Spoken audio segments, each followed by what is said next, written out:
കാക്കി കാര് കാവൽ നിൽക്കും. കൊച്ചിയിലേക്കാണ്. കൊച്ചിയിൽ വാഹന പരിശോധനയ്ക്കിടെ പോലീസുകാരനെ കാറിടിച്ച് തെറിപ്പിച്ച കൊല്ലം സ്വദേശികൾ പിടിയിൽ. ഷംനാദ്, ഇർഷാദ് എന്നിവരാണ് പിടിയിലായത്. എറണാകുളത്ത് പഠിക്കുന്ന വിദ്യാർത്ഥികളാണ് ഇവർ.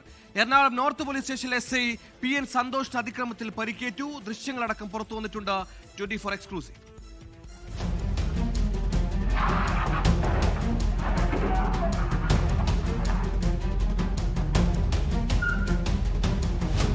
ഇന്നലെ പുലർച്ചെ 2:30 മണിയോടെ ശാസ്താ റോഡിൽ നടത്തിയ പരിശോധനയ്ക്കിടയിലായിരുന്നു പോലീസുകാരനെ കാറിടിച്ച് തെറിപ്പിച്ചത്.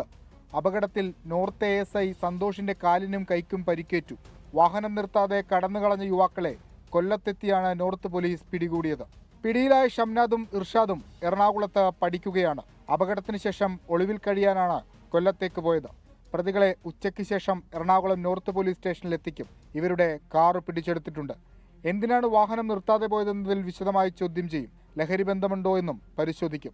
രാത്രികാല വാഹന പരിശോധന നടത്തുന്ന പോലീസുകാർക്കെതിരെയുള്ള അതിക്രമങ്ങൾ വർദ്ധിച്ചു വരികയാണ്. വിഷ്ണു സുരേഷ്, 24 കൊച്ചി. ലോകത്തെവിടെയായാലും ഏത് സമയത്തും 24 വാർത്തകളും ഓഗ്മെന്റഡ് റിയാലിറ്റി പാക്കേജുകളും എക്സ്പ്ലെയിനറുകളും വിശദമായി കാണാൻ ഞങ്ങളുടെ യൂട്യൂബ് ചാനൽ നിങ്ങൾക്ക് സബ്സ്ക്രൈബ് ചെയ്യാം.